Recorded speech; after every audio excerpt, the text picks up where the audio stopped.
अप्रोक्ष अनुभव सत्संग में आप सभी का स्वागत है। आज से हम एक नई श्रृंखला शुरू कर रहे हैं जो हिंदी में होगी। करीब 1 साल से या 1.5 साल से हम अंग्रेजी में सत्संग करते आ रहे हैं। एक नया प्रयोग शुरू करने जा रहे हैं जो कि हिंदी में होगा। लोगों की रुचि के हिसाब से हम इसको आगे बढ़ाएंगे। हो सकता है कि 1 साल तक चले। तो आज का जो विषय है हमारा वो है ज्ञान मार्ग के मूलभूत सिद्धांत। अस्तित्व क्या है, मैं क्या हूँ, ये जगत क्या है, ये जीवन क्या है, इन सभी का अर्थ क्या है और इन प्रश्नों के उत्तर कैसे मिलेंगे। क्या किसी किताब में मिलेंगे या किसी जो लोग कहते हैं वो सच है, या सिर्फ मैं मान लूँ जो कहा जाता है अक्सर, जो उत्तर अक्सर दिए जाते हैं, क्या उसको हम सिर्फ मान लें। इन बातों का ज्ञान और भी कई बातों का ज्ञान कैसे हो, ये संभव कैसे होगा, क्या तरीका है इसके लिए।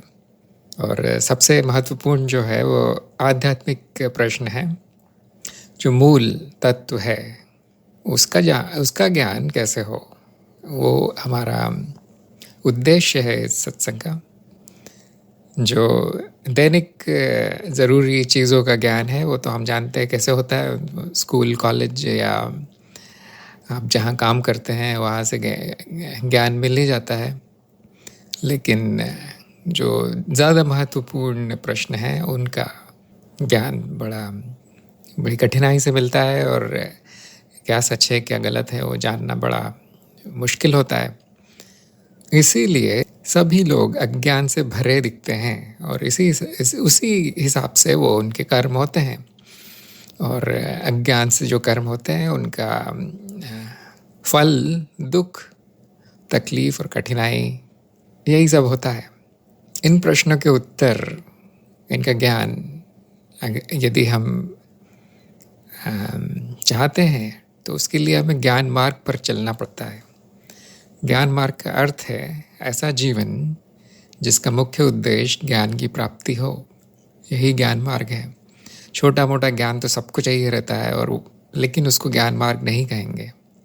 सारे वस्तुओं के मूल में जाना, उनका भेद जानना, उनका रहस्य जानना, भले ही वो आपके काम का हो या ना हो, आपके जीवन के लिए उपयोगी हो, व्यावहारिक हो, सैद्धांतिक हो, उससे कुछ वो कारण नहीं है। यदि आपकी रुचि है जानने में, ज्ञान प्राप्त करने में, और जिज्ञासा बहुत है, जानने की इच्छा बहुत है, तो आप ज्ञान मार्ग पर हैं। नहीं तो नहीं। सारा जीवन ज्ञान अर्जन में ही लिप्त होता है जो ज्ञान मार्ग पर होते हैं, और उनको हम ज्ञानी कहते हैं। इन प्रश्नों के उत्तर जानने का सिर्फ ज्ञान मार्ग ही मार्ग नहीं है, और भी बहुत से मार्ग हैं। जैसे आप जानते होंगे योग का मार्ग है और भक्ति का मार्ग है और क्रिया का, और इन सभी मार्गों का अलग अलग उद्देश्य होता है, विभिन्न उनका प्रयोग है। तो कुछ भी जानने के लिए उसका एक व्यवस्थित तरीका होता है जो कि हमारे गुरुओं ने और ऋषियों ने हज़ारों साल पहले विकसित किया, जो कि अब करीब करीब लुप्त होते जा रहा है। इसीलिए जिनको भी यह ज्ञान हो जाता है ज्ञान मार्ग का, वो कोशिश करते हैं कि दूसरों को पता चले। ये एक कला है, ये एक जीवन शैली है जो लुप्त होते जा रही है, और जो भी इस पर आता है एक बार उसको समझ में आता है कि कितना महत्वपूर्ण है, और वो दूसरों को सिखाने की, उसका प्रचार करने की, सबको बताने की कोशिश करता है, एक प्रयास करता है। और ये अप्रोक्ष अनुभव सत्संग उसी तरह का एक प्रयास है। तो कुछ भी जानने के लिए पहले जानना क्या है वो सबसे ज़रूरी है। कैसे जानेंगे कुछ? ज्ञान का अर्थ क्या है या ज्ञान क्या है, यहाँ से हमें शुरू करना चाहिए। ज्ञान मार्ग की शुरुआत ज्ञान के अध्ययन से ही शुरू होती है। तो पहला प्रश्न यही रहेगा कि ज्ञान क्या है। मेरे हिसाब से ज्ञान का और अनुभव का सीधा संबंध है। अनुभव का जब संयोजन होता है, अनुभव का जब व्यवस्थीकरण होता है, व्यवस्थापन जब होता है, उसको हम ज्ञान कहते हैं। ये परिभाषा आपको बहुत कम सुनने को मिलेगी, क्योंकि ये मेरी परिभाषा है। जैसी भी मेरी समझ है ज्ञान के बारे में, वैसी मैंने परिभाषा बना दी है। मैं आपको बताऊंगा कि ये क्यों परिभाषा सही है। आपको दूसरी परिभाषाएं भी मिलेंगी, लेकिन वो इतनी मौलिक नहीं है मेरे हिसाब से। इसलिए मैं आपको एक नई परिभाषा देता हूँ कि जो भी हमारे अनुभव हैं, उनका जब व्यवस्थापन होता है, उनकी जब रचनाएं बनती हैं, जब आपस में संबंध जोड़े जाते हैं अनुभव के, सही तरीके से बोलें तो उनका जब संयोजन होता है, उसको हम ज्ञान कहते हैं। तो एक रचना है ये ज्ञान, एक व्यवस्था है जो कि चित्त में होती है। अब आप कहेंगे कि वो ठीक है, लेकिन अनुभव क्या है? तो अनुभव बहुत मौलिक है। जो भी हो रहा है, जो भी अस्तित्व में है, वो अनुभव है। तो 3 तरह के अनुभव हमें हो रहे हैं अभी। पहला तो जगत का है, वस्तुओं का अनुभव है जो इंद्रियों से होता है। दूसरा शरीर है, और तीसरा चित्त है। तो चित्त एक तरह का अनुभव है। परवीन ने पूछा है कि चित्त क्या होता है। ये बहुत बड़ा प्रश्न है, तो हम इस पे भी जाएंगे। ऐसा नहीं है, कोई भी प्रश्न मैं छोड़ूंगा नहीं बिना उत्तर दिए। तो अभी तो क्योंकि हमारा मुद्दा जो है ज्ञान है, तो चित्त मैं आपको सारांश में बता देता हूँ कि चित्त एक तरह का अनुभव है। आप देख सकते हैं उसको। पहला अनुभव तो है जो इंद्रियों से हो रहा है, यानी कि जगत का अनुभव। आँखों से जो दिखाई दे रहा है, कानों से जो सुनाई दे रहा है, या जीभ से जो स्वाद है, या नाक से जो सूंघा जा रहा है, या त्वचा से जो छुआ जा रहा है, ये पंच इंद्रियों से जो बना हुआ अनुभव है, वो जगत का या वस्तुओं का अनुभव है। दूसरा अनुभव शरीर का है, जो आधा अनुभव हमें इंद्रियों से मिल जाता है, जो शरीर हमें आईने में दिखाई देता है, जो भौतिक शरीर। और आधा शरीर जो है वो मानसिक होता है, यानी कि वो उसका हमें एहसास होता है कि वो है। उसका अनुभव आंतरिक होता है उस शरीर का। और चित्त जो है वो पूरी तरह आंतरिक अनुभव होता है, एक निजी व्यक्तिगत अनुभव होता है। तो चित्त एक तरह का अनुभव है, एक निजी व्यक्तिगत अनुभव है, जो ऐसा लगता है कि सिर में कहीं हो रहा है। जो हमारी स्मृतियां हैं, जो हमारे विचार हैं, जो भावनाएं हैं, या वासनाएं हैं, या जो मन में आता है कुछ भी, कल्पनाएं हैं, दुख दर्द का ज्ञान, ये सारा जो है चित्त में हो रहा है। ये चित्त की वृत्तियां हैं। चित्त चल रहा है, चलित है। तो ये हमें दिखाई देता है, ये आँखों से नहीं, लेकिन चित्त का ज्ञान चित्त से ही होता है। और ज्ञान के लिए चित्त ज़रूरी है, उसके बिना कोई ज्ञान नहीं होता। तो चलते हैं आगे, आपको इसके जवाब मिल जाएंगे। पहला जो पहली जो मूल बात है वो ज्ञान की परिभाषा ही है। तो ज्ञान क्या है? अनुभवों का संयोजन। जैसे कि विभिन्न अनुभवों में संबंध जोड़ना, जैसे रूप और नाम के संबंध। यानी कि आपको कोई, जैसे आपका मित्र दिखाई देता है, तुरंत आपके मन में उसका नाम उभरता है। आप उसका नाम जान सकते हैं। वो क्योंकि मित्र का जो रूप है, जो शरीर है, उसका संबंध नाम से जुड़ा हुआ है आपके चित्त में कहीं। वो आपको याद आता है, इसका आपको स्मरण होता है। क्योंकि उस नाम का उस रूप के साथ संबंध है। तो नाम और रूप के संबंध या बंधन है, वो एक तरह का ज्ञान है। दूसरे तरह का संबंध जो बनता है चित्त में, वो है क्रिया और कर्ता का संबंध। यानी कोई क्रिया है, उसका उसका जो कर्ता है, उसका जो कारण है, उन दोनों के बीच एक संबंध आपको मिलता है। तो यदि आपसे कोई पूछे कि आज खाना किसने बनाया है, तो आपके चित्त में एक रूप या एक नाम उभरेगा कि मेरी माँ ने बनाया है, या मेरी बीवी ने बनाया है, या ये होटल में किसी ने बनाया है। तो किसने किया है वो, ये संबंध। तीसरा है कारण और प्रभाव का संबंध। तो हर अनुभव का चित्त कोई कारण ढूंढता है और उसमें उन दोनों के बीच में संबंध बनाता है। कारण और प्रभाव के बीच में संबंध। और चौथा संबंध है विषय और वस्तु का संबंध। एक और संबंध हो सकता है वर्गीकरण।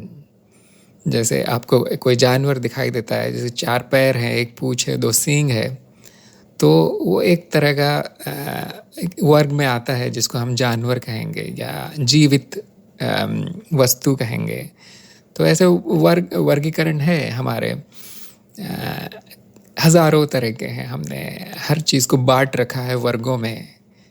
वो संबंध भी चित्त ही बनाता है। वो भी एक तरह का ज्ञान ही है।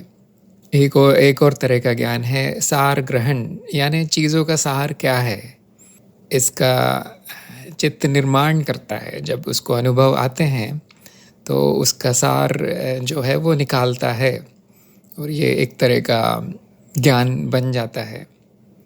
जैसे आप कहेंगे न्याय व्यवस्था क्या है, भारत की न्याय व्यवस्था क्या है, यदि ये प्रश्न पूछा जाए तो इसमें जो शब्द है न्याय व्यवस्था, ये एक पूरी जो व्यवस्था है न्याय की, उसका सार है।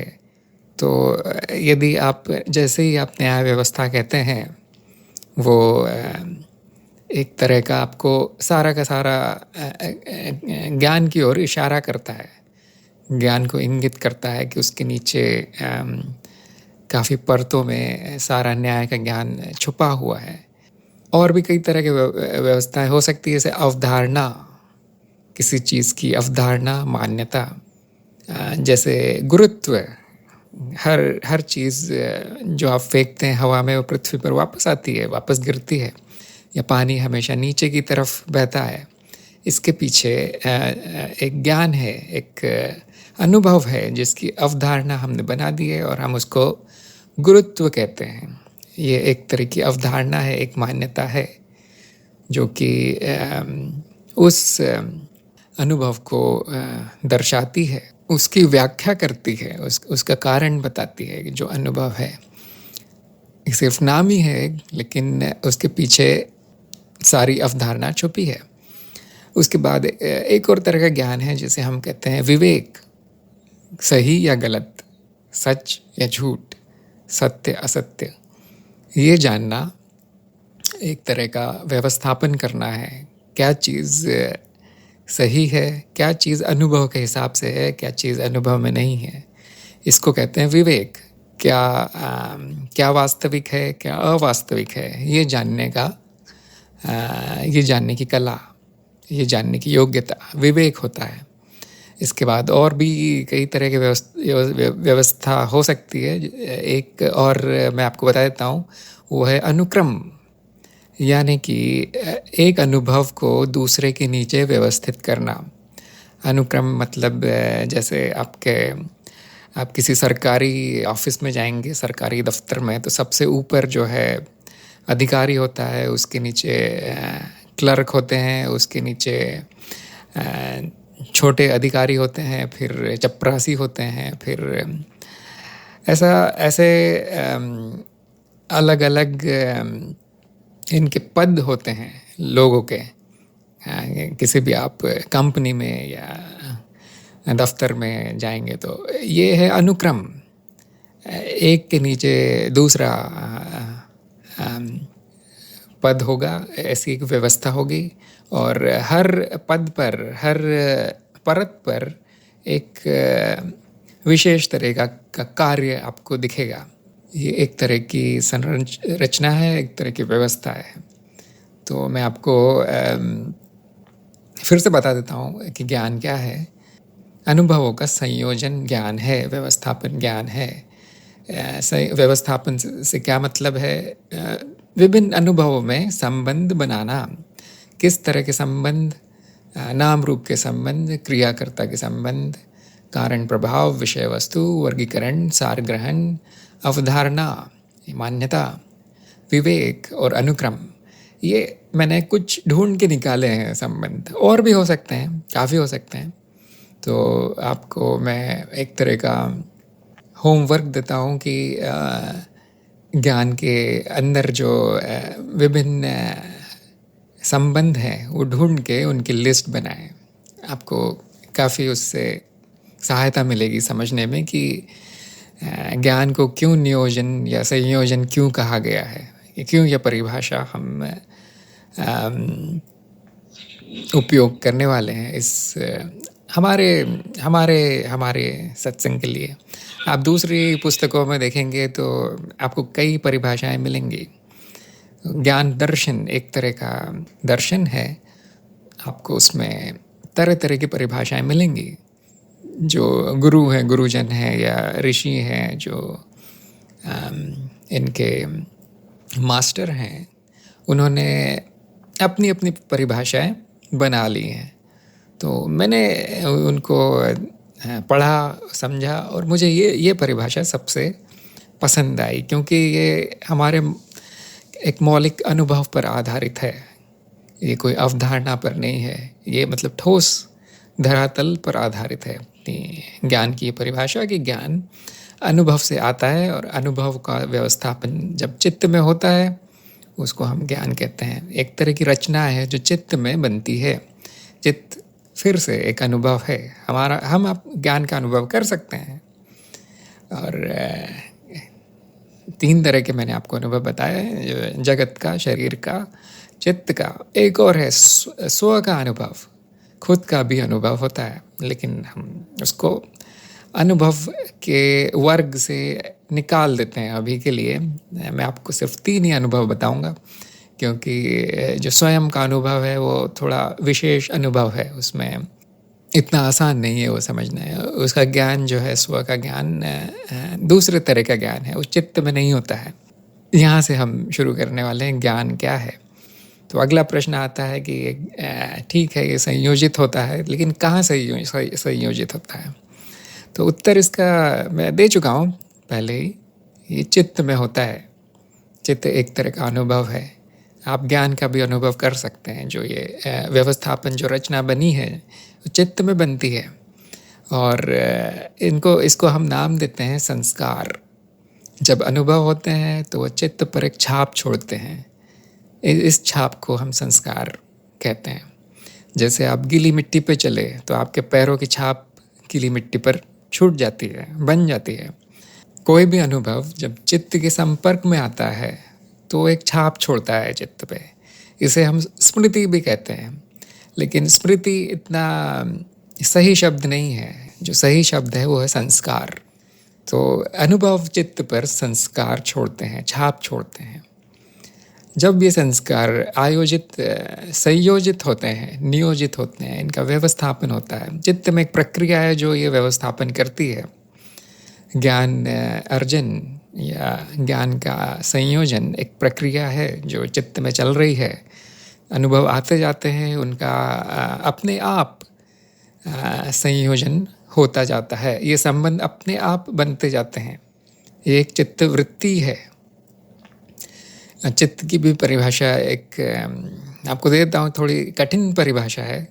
पहली तो मैंने आपको बताया कि चित्त एक अनुभव है जो तरह तरह के क्रियाएं चल रही हैं चित्त में, जो भौतिक नहीं है, जो शारीरिक नहीं है, जो तीसरे तरीके का अनुभव है, उसको हम चित्त कहते हैं। अंग्रेज़ी में इसको हम माइंड कह सकते हैं, लेकिन माइंड फिर से इतना सही शब्द नहीं है। चित्त सही है। तो चित्त का कोई अंग्रेज़ी में शब्द नहीं है। मेरे हिसाब से चित्त की परिभाषा है पराभौतिक और परामानसिक रचनाएं।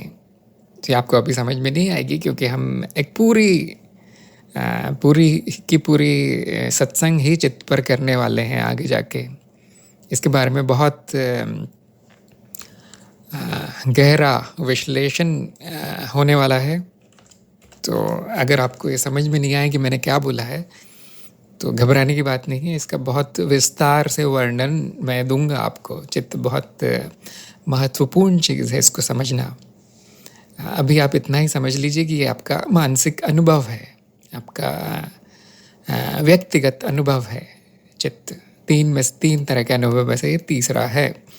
और आप कहेंगे कि ये अनुभव है किस चीज़ का, तो ये जानना थोड़ा कठिन है।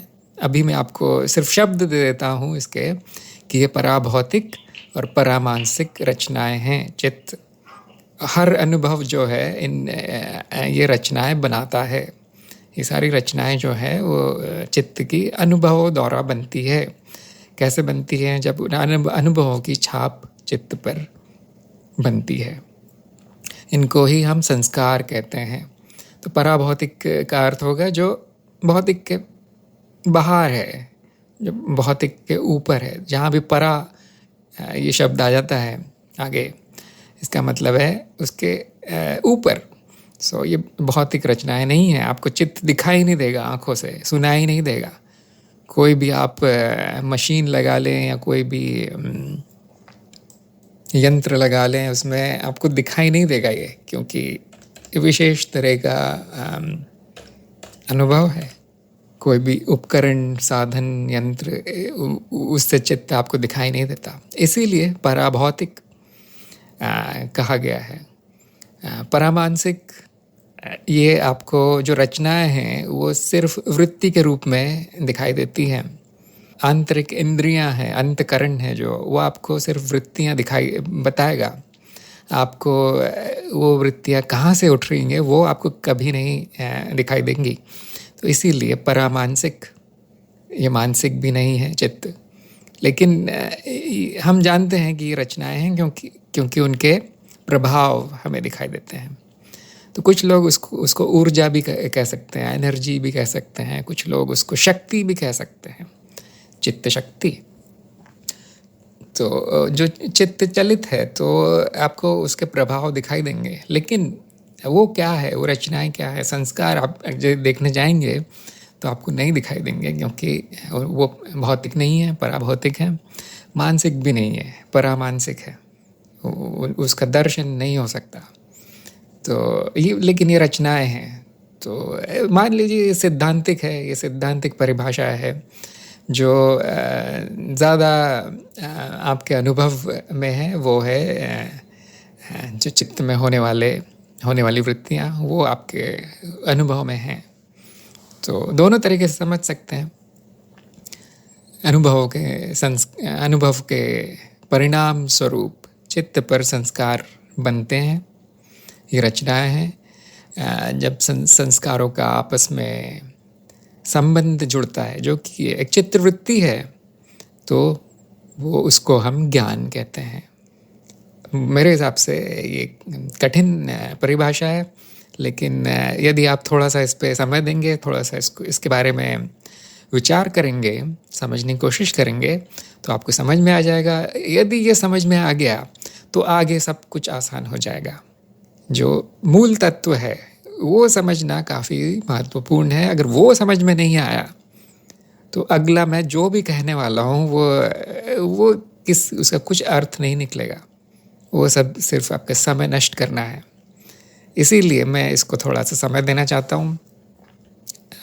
जब आप स्कूल जाते हैं, जब आप कॉलेज जाते हैं, जब आप पीएचडी करते हैं, या कुछ भी, आप कितने भी बड़े शिक्षित व्यक्ति हैं, लेकिन आपको ये कभी नहीं बताया जाएगा कि ज्ञान क्या है क्योंकि ज्ञान दर्शन का विषय है। जब तक आप दर्शन शास्त्र नहीं लेते हैं कॉलेज में या महाविद्यालय या आपके यूनिवर्सिटी में, तब तक आप इस प्रश्न के संपर्क में भी नहीं आएंगे। आपको कोई भी नहीं बता पाएगा कि ज्ञान क्या है। सबने कुछ मान लिया है, हाँ मुझे मालूम है, मैं जानता हूँ, लेकिन जानना क्या है, मालूम करना क्या है, कैसे कोई चीज़ मालूम होती है, ये लोगों में इस बात का कोई ज्ञान नहीं है। ज्ञान का ज्ञान नहीं है। तो आम जीवन में काम नहीं पड़ता है इसका, आम जीवन चल रहा है अपने आप। तो बैलगाड़ी की तरह ये चल रहा है अपने आप। उसका आपको इतना विस्तार में आपको जाने की, इतना गहरे जाने की आम जीवन में कभी आपको आवश्यकता नहीं पड़ेगी, इसलिए चलता जाता है, इसलिए किसी को मालूम नहीं है।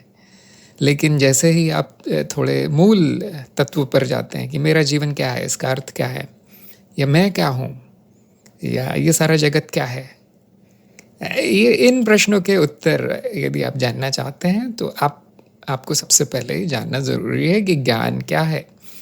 यदि आपको बिल्कुल भी समझ में नहीं आ रहा हो तो कभी भी मुझे रोक कर आप पूछ सकते हैं प्रश्न उत्तर। नहीं तो अगर मुझे सिर्फ प्रवचन ही देना होता तो मैं रिकॉर्ड करके उसको यूट्यूब पर डाल देता। सत्संग का अर्थ ये है कि यदि कुछ समझ में नहीं आए तो उसी समय पूछ लेना।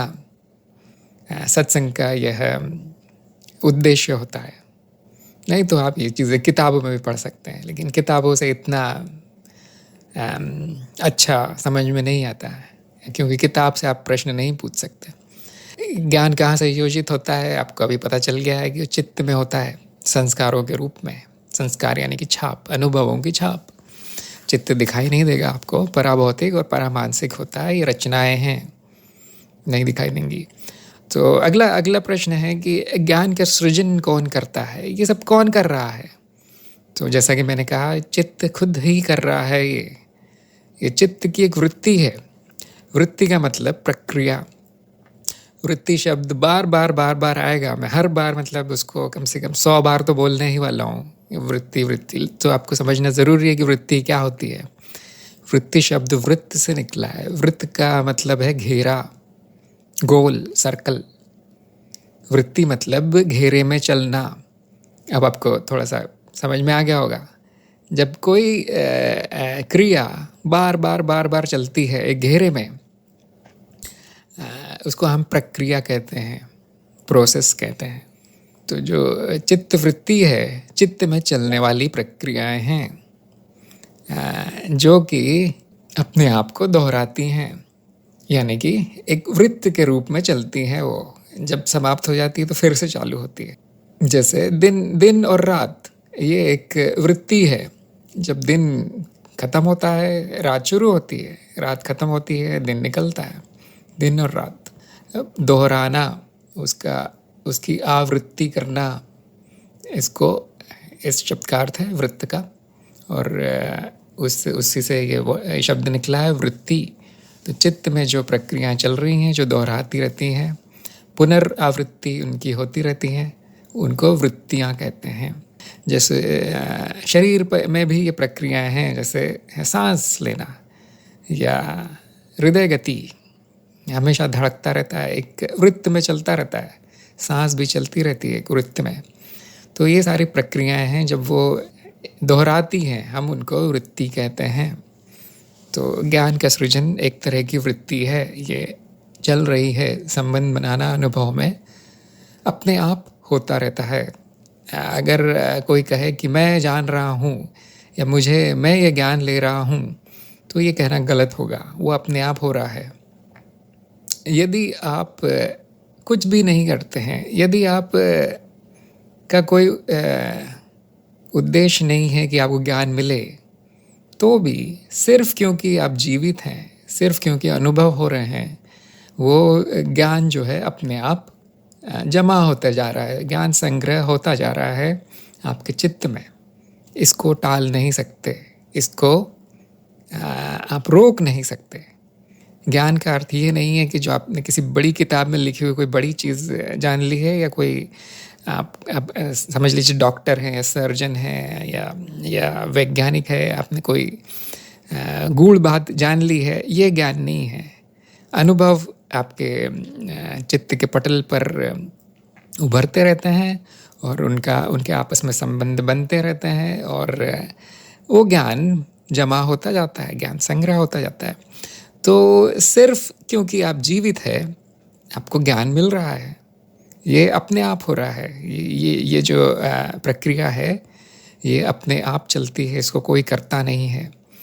तो लोगों के मन में बड़ी भ्रांति है कि ज्ञान कॉलेज में मिलेगा या कुछ करने से मिलेगा, ये बात सही है, लेकिन वो विशेष ज्ञान होगा जिसके पीछे लगकर आपने वो अनुभव लिए हैं, जिसकी वजह से आपके चित्त में वो संस्कार बन गए हैं। जैसे किसी कला का ज्ञान, गाना या संगीत या चित्रकारी या कुछ भी, इसके लिए आपको वो अनुभव लेने पड़ते हैं, वो अनुभव संस्कारों में बदलते हैं, तब आप कह सकते हैं कि वो ज्ञान, मुझे उस कला का ज्ञान हो गया है, मैं कलाकार हो गया हूँ। तो तरह तरह के ज्ञान होते हैं। लोगों की भ्रांति है कि सिर्फ कुछ तरह के अनुभव ही ज्ञान है, बाकी ज्ञान नहीं है। वो बात सच नहीं है। जैसे ही एक व्यक्ति जन्म लेता है, ज्ञान संग्रह शुरू हो जाता है। पहला उसको अपनी माँ का ज्ञान होता है कि मेरी माँ कौन है, कौन मेरा ख्याल रखता है, कौन मेरे पिता कौन है। फिर चलने का ज्ञान, बोलने का ज्ञान, कपड़े पहनने का ज्ञान, नहाने धोने का ज्ञान, खाना खाने का ज्ञान, चम्मच कैसे पकड़ना है। और ये सारी जो अनुभव हैं, ये ज्ञान में बदलते रहते हैं। ज्ञान कभी रुकता नहीं, चलता रहता है। जब तक ये जीवन है तब तक ज्ञान की प्रक्रिया, वृत्ति चलती रहती है। तो सबसे मूर्ख आदमी भी ज्ञान प्राप्ति में लगा हुआ है, लिप्त है, वो रोक नहीं सकता। हाँ, उसके मन में क्या संबंध बन रहे हैं, क्या चित्त पर संस्कार बन रहे हैं, वो हो सकता है कि थोड़ा उल्टा सीधा हो, उसमें थोड़ी गड़बड़ हो, इसीलिए हम उसको मूर्ख कहते हैं। लेकिन वो भी ज्ञान है। एक बुद्धिमान आदमी के लिए ज्ञान लेना बहुत आसान रहता है, क्योंकि उसकी बुद्धि जो है बहुत तेज है। उसको एक बार आप दिखा दो कुछ, एक अनुभव में ही उसको सारा ज्ञान हो जाता है। तो तरह तरह के लोग हैं, क्योंकि तरह तरह के चित्त हैं, तरह तरह के अनुभव हैं, इसलिए तरह तरह के ज्ञान हैं। तो ये बहुत बड़ा विषय है। इस पे पूरी की पूरी किताबें लिखी जा सकती है, 10-12 किताबें ऐसे ही लिखी जा सकती हैं, हज़ारों पन्ने भरे जा सकते हैं कि ज्ञान क्या है। तो आज की जो हमारी सभा है, इसमें मैं आपको सिर्फ सारांश ही दे सकता हूँ। यदि आपकी रुचि है तो और आगे आप पढ़ सकते हैं या किसी और गुरु से विस्तार से ज्ञान ले सकते हैं। मैं आपको सिर्फ इतना बताऊंगा ताकि मूल तत्व का ज्ञान आपको आसानी से मिल जाए। तो अगला प्रश्न है कि ज्ञान क्यों आवश्यक है। पहली बात तो मैंने आपको बता दी कि आप मना नहीं कर सकते कि नहीं, मुझे ज्ञान नहीं चाहिए। ये हो नहीं सकता है। जैसे सांस चल रही है, हृदय गति चल रही है, उस हिसाब से है ये, आप इसको रोक नहीं सकते। तो सांस से भी महत्वपूर्ण है, क्योंकि अगर आपको ज्ञान नहीं होगा तो जीवन जीना भी मुश्किल हो जाएगा। छोटे बच्चे को ज्ञान नहीं होगा कि उसकी माँ कौन है और खाना कैसे खाना है और चलना कैसे है, तो ज़्यादा दिन तक जीवित नहीं रहेगा। तो आप सोचें अगर इस बारे में, तो सबसे महत्वपूर्ण किसी भी व्यक्ति के लिए, मनुष्य के लिए क्या है, तो सबसे पहले नंबर पर ज्ञान आएगा। उससे महत्वपूर्ण कुछ नहीं है। शरीर महत्वपूर्ण नहीं है, शरीर में होने वाली क्रियाएं महत्वपूर्ण नहीं है। आप किस देश में हैं, कि आपका क्या नाम है, आप क्या करते हैं, वो सब कुछ महत्व नहीं है यदि ज्ञान नहीं है। इसी पर हर चीज़ चल रही है, ज्ञान पर ही सारा संसार टिका है। जैसे ही हम इन मूल प्रश्नों के में गहरे उतरेंगे, आपको पता चलेगा कि जो भी अनुभव होता है हमें, वो ज्ञान की वजह से ही होता है। ज्ञान अगर आप हटा दे कुछ करके, जो कि संभव नहीं होगा, तो सारे अनुभव होना भी बंद हो जाएंगे। इसीलिए चित्त में वृत्ति चलती है, सांस से ज़्यादा प्राथमिक है, आपके हृदय गति से ज़्यादा प्राथमिक है, आपके खाने पीने जीवन से ज़्यादा पहले है। ये सबसे पहले ज्ञान आता है। तो ज्ञान का यही महत्व है। अगर आप कहेंगे नहीं, बिना ज्ञान के भी मैं आराम से जी सकता हूँ, तो इसका मतलब आपको ज्ञान का ज्ञान नहीं है। इसका मतलब ज्ञान क्या है आपको अच्छे से मालूम नहीं है। आप समझते हैं कि जो बड़ी बड़ी किताबों में लिखा है, या महाविद्यालय या आपके बड़े लोग जो जानते हैं, ज्ञानी लोग जानते हैं वो ज्ञान है। नहीं, ज्ञान बहुत विस्तृत वस्तु है। ज्ञान बहुत विस्तृत और मूलभूत है। इतना ही मूलभूत है जितना कि अनुभव। अनुभव और ज्ञान एक ही है, करीब करीब एक ही है।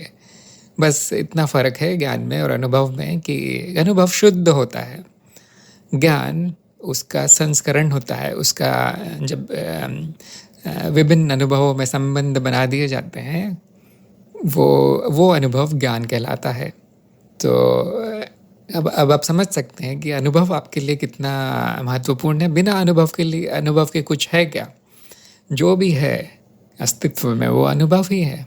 अस्तित्व क्या है? अनुभव की एक श्रृंखला है, एक के बाद एक अनुभव आते रहते हैं। जब अनुभव इस तरह से आयोजित अनुभव व्यवस्थित कर दिए जाते हैं चित्त की वृत्ति के माध्यम से, उसको हम ज्ञान कहते हैं। तो इसका महत्व आपको इससे अंदाज़ा लग गया होगा कि बहुत मूल चीज़ है। अनुभव से संस्कार बनते हैं और संस्कार से ज्ञान मिलता है, ज्ञान बनता है। ज्ञान से हमारे विचार उत्पन्न होते हैं। जो भी विचार हमारे मन में आते हैं वो ज्ञान से के धरातल से ही आते हैं। हम जो जानते हैं वही सोचते हैं, है ना? जो आप नहीं जानते उसके बारे में सोच भी नहीं सकते, उसकी कल्पना भी नहीं कर सकते।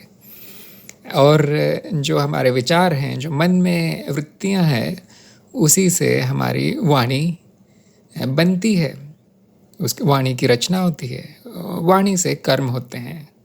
वाणी भी एक तरह का कर्म है, लेकिन हम उनमें भेद करते हैं। जो हाथ पैरों से कर्म जो होते हैं, हम उनको कर्म कहते हैं, हाथ पैरों की जो क्रियाएं हैं। और जो मुंह से होता है वचन, उनको हम वाणी कहते हैं, जो क्रिया होती है। तो अब किसी के लिए भी बहुत आसान होगा ये समझना कि हमारे कर्म ही नींव है। हमारा जीवन हमारे कर्मों पर ही आधारित है। हमारी जो वाणी है और जो हमारे कर्म है, ये मुख्य आधार है हमारे जीवन का। यदि वही गलत होंगे तो जीवन कैसा होगा? परेशानी से भरा होगा, दुख से भरा होगा, कुछ भी सही नहीं हो रहा होगा उसमें। तो कुछ लोग कहते हैं कि वाणी से क्या फ़र्क पड़ता है, मैं कुछ भी बोलूं। आप कोशिश करके देख सकते हैं। आपकी वाणी अगर सत्य से निकल रही है, ज्ञान से निकल रही है, आपके अनुभव से निकल रही है, तो उसका प्रभाव कुछ और ही होगा। यदि वो मूर्खतापूर्ण वाणी है आपकी, जिसके पीछे कोई अनुभव नहीं है, कोई ज्ञान नहीं है, अच्छे संस्कार नहीं है, उसका कुछ और ही प्रभाव होगा। ये समझना बहुत आसान है, आप प्रयोग करके देख सकते हैं। थोड़ा खतरा है लेकिन देख सकते हैं प्रयोग करके। हाथ पैरों से जो होता है उनका प्रभाव आपको मालूम ही है, पता है आपको, उसका ज्ञान है आपको कि सारा जीवन हमारे कर्मों पर ही आधारित है।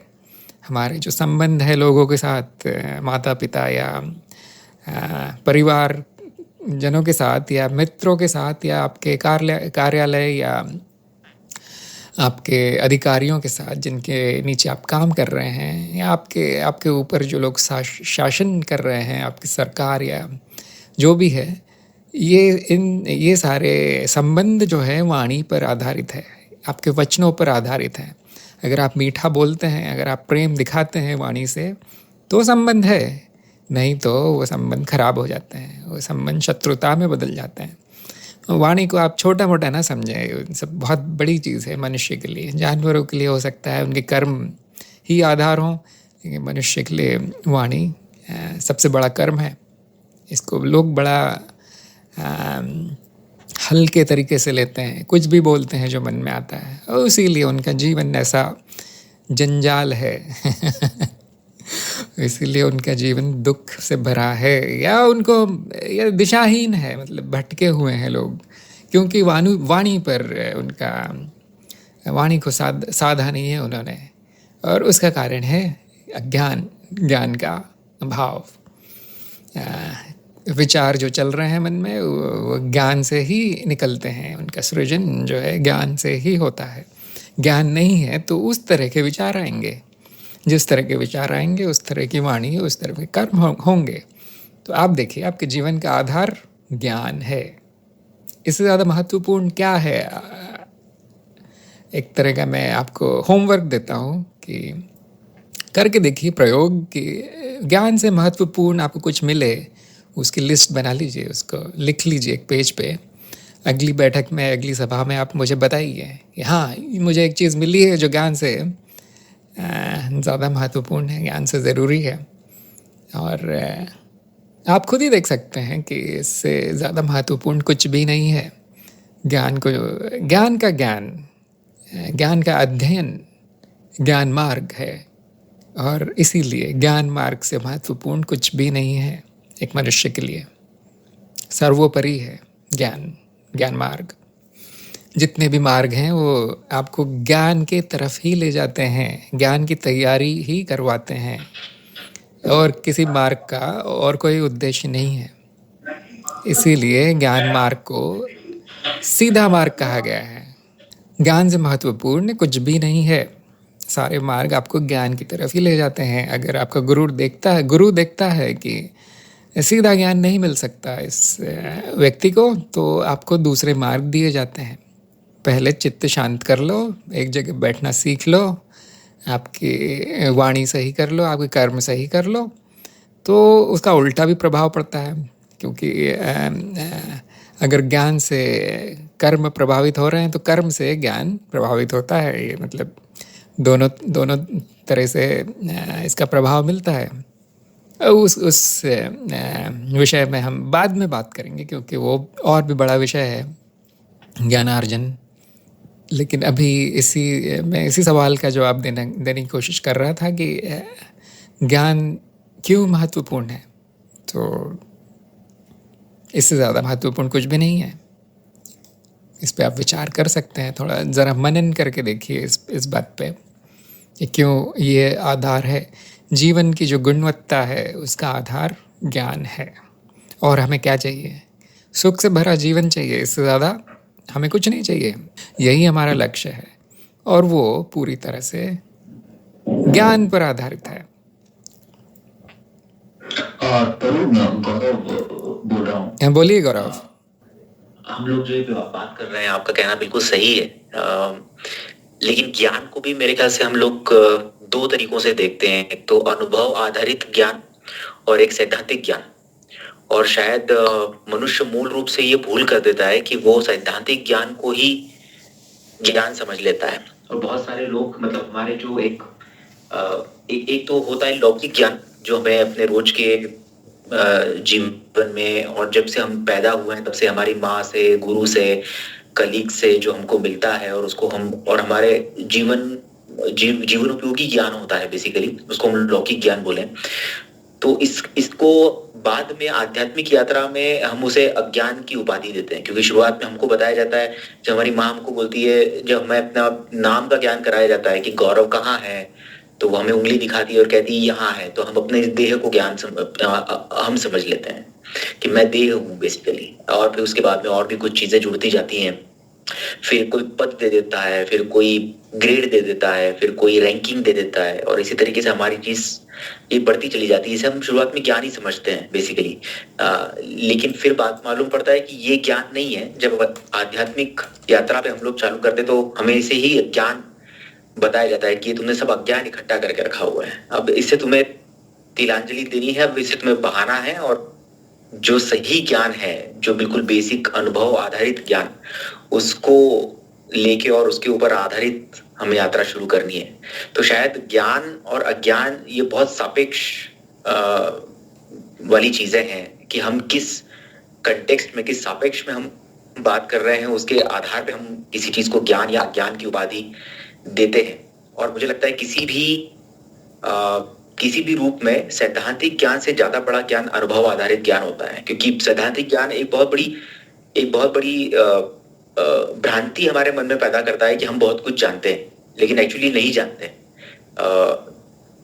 शायद जो पुस्तकों से हमें ज्ञान मिलता है, हम उस ज्ञान के ऊपर बहुत कुछ बोल सकते हैं, दूसरों को समझा सकते हैं, सुना सकते हैं। एक उसका उदाहरण मैं देना चाहूँगा कि जब भी किसी के जीवन में कोई बुरी घटना होती है, हमारे आस-पास के लोग होते हैं जो पड़ोसी हैं, उनका सपोज़ करो कोई मृत्यु हो जाती है उनके यहाँ पे, तो तुरंत हम लोग पहुँच जाते हैं और उन्हें बड़ी सांत्वना देते हुए कहते हैं, होनी को कौन टाल सकता है और मृत्यु तो बिल्कुल आवश्यक है और ये तो होना ही है और अवश्यंभावी है।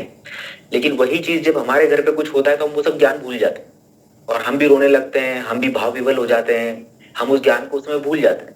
लेकिन जब दूसरे को देने की बारी आती है तो हम बहुत अच्छे से गीता के उपदेश, गीता के सार तत्व और ये सब कुछ, क्योंकि वो कहीं तो दिमाग के अंदर भरा हुआ है और उसी को हम ज्ञान समझते हैं। लेकिन अगर वो कहीं अनुभव में उतरा होता, कहीं जीवन में उतरा होता, तो शायद कुछ अलग ही बात होती।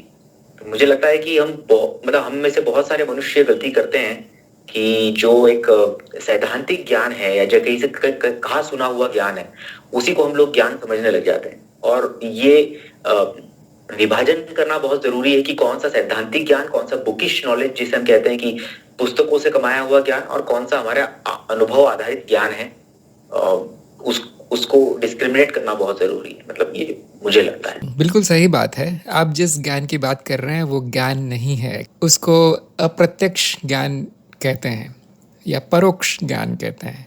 लेकिन ज्ञान वो है जो अपरोक्ष होता है, यानी कि सीधा डायरेक्ट, जो अनुभव के आधार पर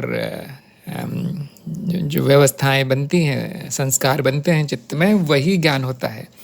अगर आप सैद्धांतिक ज्ञान कहेंगे तो वो सिद्धांत का ज्ञान हो गया, वो अनुभव के आधार पर नहीं है, वो सिद्धांत का ज्ञान है। वो जो सिद्धांत जिस बारे में कह रहा है उसका ज्ञान नहीं है। तो क्योंकि जो समाज में जो लोग हैं उनको ये बातें नहीं बताई जाती, न स्कूल में बताई जाती है, न कॉलेज में बताई जाती है, कहीं नहीं बताई जाती।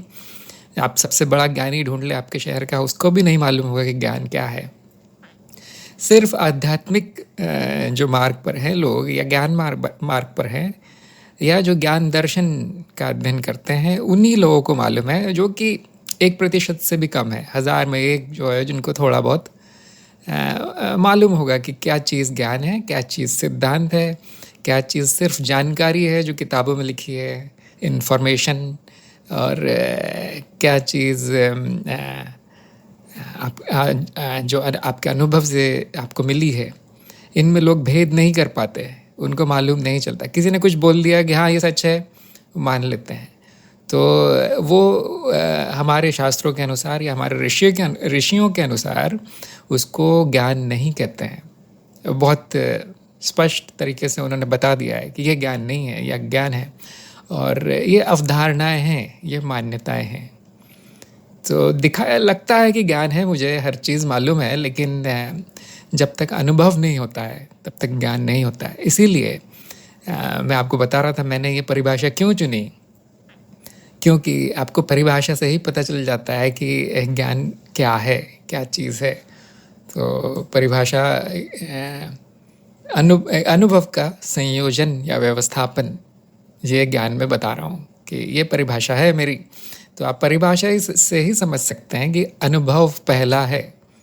अनुभव का जब संयोजन होता है वो ज्ञान है। अनुभव नहीं, ज्ञान भी नहीं। बहुत स्पष्ट तरीके से बताया गया है। तो हाँ, ये बातें आम जनता को नहीं पता है। उनके लिए ज्ञान और अज्ञान एक ही चीज़ है, और इसीलिए उनके जो वचन है और उनके जो कर्म हैं वो इस तरह के हैं। उनमें कुछ भी दिशा नहीं है, उनमें कुछ भी समझदारी दिखाई नहीं देती, कुछ भी बुद्धिमानी नहीं दिखाई देती। तो यही फ़र्क है एक शिष्य में जो कि आध्यात्म के मार्ग पर है और एक आम आदमी में, कि जो आध्यात्म में है या ज्ञान मार्ग पर है उसको बड़ा स्पष्ट रहता है कि इन शब्दों के अर्थ क्या हैं। इसीलिए हमने ये जो श्रृंखला शुरू की है, ये ज्ञान से शुरू की है कि ज्ञान क्या है पहले जान लो। ज्ञान लेने से पहले मैं आपको पूरा विस्तार से और आगे बताऊंगा कि इसका ज्ञान का तरीका क्या है, और जो सिद्धांत या जो किताबी नॉलेज है, किताबी ज्ञान है, उसको ज्ञान माना गया है उसको ज्ञान नहीं माना गया। हम ज्ञान के महत्व पर थे। हाँ, ज्ञान का महत्व आपको तभी पता चलेगा जब ज्ञान क्या है आपको पता चलेगा, तो ही ज्ञान का महत्व पता चलेगा। अब अज्ञान क्या है? आपने एक उदाहरण दे दिया कि जो सैद्धांतिक या जो कहे सुने हमारे माता पिता या समाज या समाचार पत्र या टीवी से जो मिला है, वो हम उसको ज्ञान मान लेते हैं, लेकिन वो अज्ञान है, वो मान्यताएं हैं। अज्ञान का अर्थ है ज्ञान का अभाव। और आप बता सकते हैं अब ज्ञान का अभाव का क्या मतलब है? अनुभव का अभाव। अगर आपको अनुभव नहीं हुआ है तो ज्ञान भी नहीं होगा। हाँ, तो अज्ञान की परिभाषा ये है कि वो ज्ञान का अभाव है या मान्यताओं जब ज्ञान की जगह मान्यताएं ले लेती है, मान लिया जाता है बस कि ये ज्ञान है, बस इसने बोल दिया है तो अब ये ज्ञान हो गया। अनुभव की कोई आवश्यकता नहीं है, मुझे पहले से ही मालूम है। ये इसको हम मान्यता कहते हैं, इसको हम अवधारणा कहते हैं। तो ज़्यादातर लोग जो है उनके मन में, उनके चित्त में सिर्फ मान्यताएं भरी हैं, ज्ञान नहीं है। ज्ञान का जो भाग है वो बहुत छोटा है, मतलब 10% मान लीजिए वो ज्ञान है जो अनुभव के आधार पर है, 90% अज्ञान है, मान्यताएं हैं। इसीलिए ज्ञान मार्ग पर हमारा काम जो होता है वो मान्यताओं ख़त्म करने का होता है। ज्ञान मिलने की से ज़्यादा महत्वपूर्ण है कि ये जो मान्यताएं जो भर दी गई हैं हमारे चित्त में, संस्कार हमें बना दिए गए हैं उल्टे सीधे, उनको नष्ट करना वो एक बड़ा काम होता है ज्ञान मार्ग पर या किसी भी अध्यात्म मार्ग पर या विज्ञान के मार्ग पर। तो ये ज्ञान की परिभाषा है, ज्ञान का अभाव। यदि हमें हमारे मन में मान्यताएं भी नहीं होंगी, अवधारणाएं तरह तरह की भी नहीं होंगी, या गलत ज्ञान जो है वो भी नहीं होगा, तो ऐसे व्यक्ति को हम अबोध व्यक्ति कहते हैं। अबोधता, जैसे एक छोटे बच्चे में ना उसको ज्ञान है लेकिन अज्ञान भी नहीं है, अबोध है, निर्दोष है। तो अबोधता से आपको दुख नहीं मिलेगा। अबोध व्यक्ति के सामने ज्ञान अर्जन करने का मार्ग खुला रहता है, लेकिन अज्ञानी के सामने है वो मार्ग नहीं होता। वो क्योंकि पहले से ही जानता है, मैं तो जानता हूँ हर चीज़, तो उसको कोई रुचि नहीं होती ज्ञान प्राप्त करने की। उसका जीवन जो है वो गलत मार्ग पर अपने आप चला जाता है, दुखों का कारण हो जाता है अपने आप। ये अज्ञान है, ये अज्ञान की परिभाषा है। अगर आपको ज्ञान की परिभाषा आ गई है तो अज्ञान की परिभाषा बहुत आसान है। ज्ञान का अभाव, इसका मतलब अनुभव का अभाव। जिसमें ज्ञान का अभाव है उसकी चित्तवृत्ति कैसे होगी? आप अंदाज़ा लगा सकते हैं अब आसानी से कि जहाँ ज्ञान नहीं है वहाँ उस चित्त में कैसी वृत्तियाँ आती होंगी। वहाँ तो कुछ भी सही आपको दिखेगा नहीं। उस आदमी के अगर आप मन को पढ़ सकें तो आपको वहाँ सारा कचरा ही मिलेगा। कुछ भी उल्टा सीधा चल रहा होगा उस आदमी के मन में, और उसकी वाणी भी वैसे ही होगी, उसमें कोई अर्थ नहीं होगा। उसकी जो कर्म होंगे वो भी वैसे ही होंगे। उसके जो विचार होंगे वो एक के बाद एक आवेग होंगे, और कर्म भी आवेग से भरे होंगे। इसमें कुछ भी बुद्धिमानी आपको दिखाई नहीं देगी। अज्ञान के अंधेरे से निकले हुए कर्म दुख का कारण है, और कुछ नहीं। उसका ये ज़रूरी नहीं कि हर कोई ज्ञानी हो, हर कोई बड़ा ज्ञानी हो, लेकिन इतना ज्ञान हो जाना चाहिए लोगों को कि उनके जीवन में दुख नहीं हो, और वो किसी दूसरों को हानि नहीं पहुंचाए, दूसरों को दुख नहीं पहुंचाए। इतना कम से कम होना चाहिए। भले ही आप बहुत बड़े ज्ञानी ना बन पाएँ, लेकिन इतना ज्ञान होना चाहिए। और आप देखेंगे कि 90% से ज़्यादा लोगों को इतना भी ज्ञान नहीं है। उनका खुद का जीवन दुख से भरा है। आप किसी को भी ले लीजिए, आप लोगों को लगता है कि पैसा हो और संबंधी हो और अच्छा शरीर हो, एकदम चुस्त दुरुस्त हो, और क्या चाहिए। लेकिन ये चीज़ें होने के बाद भी दुख ही दुख है। तो उसका कारण है चित्त की वृत्ति, जो कि दुख का कारण है। दुख पैदा कर रही है वो वृत्ति, और वो वृत्ति इसीलिए वैसी है क्योंकि वहाँ अज्ञान है, मान्यताएं हैं, उनमें संस्कार जो है वैसे भरे हैं उस चित्त में, इसीलिए वैसे कर्म है, वैसी वाणी है उनकी।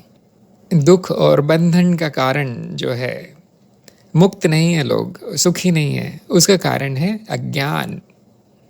तो आप जान सकते हैं अब ज्ञान के क्यों पीछे पड़े हम, ज्ञान के क्यों इतना वक्त देते हैं, क्यों इतनी मेहनत करते हैं हम लोगों को समझाने की या ये जो ज्ञान फैलाने की। क्योंकि हमें इसमें कुछ मूल्य दिखाई देता है। छोटी बात नहीं है ज्ञान, ये आधार है, ये मनुष्य जीवन का आधार है ज्ञान। तो थोड़ा हम अभी तकनीकी हो जाते हैं, थोड़ा और विस्तार में आपको और गहरे ले जाता हूँ। ये मौलिक बातें थी, ये इतना आपको मालूम होना बहुत ज़रूरी है। अब आगे जो आने वाला है वो ज्ञान मार्ग या अद्वैत मार्ग या सांख्य या मीमांसा के शिष्य के लिए ज़रूरी है। तो मैंने आपको बताया कि ज्ञान और चित्त की वृत्ति का सीधा संबंध है। आप जान ही लिया होगा कि ज्ञान होगा तो कैसी वृत्ति होगी और नहीं होगा तो कैसी वृत्ति होगी। आपके सामने बहुत सारे उदाहरण मिल जाएंगे। खुद सबसे बड़ा उदाहरण आपका खुद का चित्त होगा। देखिए आप कैसा होता है, उसमें कैसी वृत्तियाँ पैदा होती हैं। ज्ञान से जो पैदा होती हैं वो कैसी होती हैं, और अज्ञान से भरी जो वो कैसी होंगी। तो इस पे काफ़ी शास्त्रों में लिखा गया है, किताबों में लिखा गया है। तो आप किताबें पढ़ सकते हैं, लेकिन मैं आपको उसका सार बता देता हूँ जो कि अनुभव आधारित है।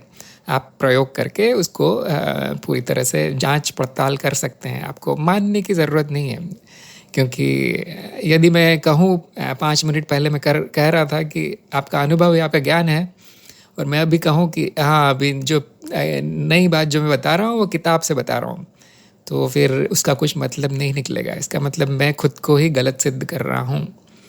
तो आपको जो भी मैं कहने जा रहा हूँ या जो भी कहता हूँ ज्ञान के विषय में, आपको अपने अनुभव से उसको तोलना है, सही है या गलत है, आपको आपके अनुभव से ही पता चलेगा। तो हमारे जो गुरुओं ने अपने अनुभव से जो लिखा है, उसमें से कुछ बातें मुझे पसंद आई हैं जो मैं आपको बताता हूँ विस्तार से, और जो मेरे अनुभव के हिसाब से सही है। हो सकता है आपका अनुभव कुछ और हो, तो आप कुछ और उसमें जोड़ना चाहें या मुझे बताना चाहें कि नहीं ये सही नहीं है, तो बोल सकते हैं कभी भी। चित्त की जो वृत्तियाँ हैं और ज्ञान का क्या संबंध है, वो हम जो मुझे सबसे पसंद आया वो है पतंजलि का दिया हुआ। पतंजलि जो योग शास्त्र जिन्होंने लिखा, उन्होंने 5 प्रवृत्तियाँ बताई हैं चित्त की। और मेरे हिसाब से 5 नहीं है, हज़ारों हैं, 5000 होनी चाहिए। लेकिन आप उनको 5 भागों में बांट सकते हैं। हम 10 में बांटना चाहें 10 में भी बांट सकते हैं, लेकिन पतंजलि ने उनको 5 में बांटा है, जो मेरे हिसाब से काफ़ी हैं। इससे ज़्यादा आपको नहीं चाहिए, नहीं तो बड़ा कठिन हो जाएगा जानना चित्त की वृत्तियों का। तो उन्होंने 5 वृत्तियाँ बताई हैं। पहली बताई है प्रमाण, दूसरी है विपर्य, तीसरी विकल्प, चौथी निद्रा और 5वीं स्मृति। अब इनका क्या मतलब है? प्रमाण वो वृत्ति है जहाँ हमें सही ज्ञान होता है, जहाँ हमें प्रत्यक्ष अपरोक्ष ज्ञान होता है, वो वृत्ति है प्रमाण।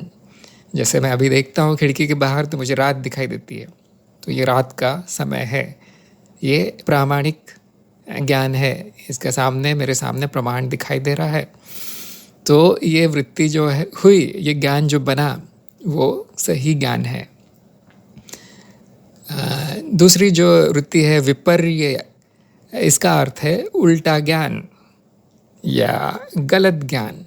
एक और उदाहरण है कि आप रेगिस्तान में आप देखें तो कभी कभी ऐसा लगता है कि पानी है दूर, लेकिन वो बस गर्म हवा होती है। तो आपका अनुभव तो आपको बता रहा है कि हाँ पानी है, लेकिन आपको ज्ञान क्या हो रहा है? गलत ज्ञान हो रहा है, वहाँ पानी नहीं है। अगर आप उसके पीछे जाएंगे तो वो भी पीछे पीछे जाता जाएगा, और एक समय आएगा कि आप वहीं पर गिर पड़ेंगे प्यास से। तो आप उदाहरण ढूंढ सकते हैं इस तरह के कि अनुभव है, लेकिन उसका अगर अर्थ गलत निकल जाए आपके पिछले संस्कारों के वजह से, तो वो गलत ज्ञान हो जाता है, वो अज्ञान हो जाता है। तीसरा है विकल्प या काल्पनिक ज्ञान।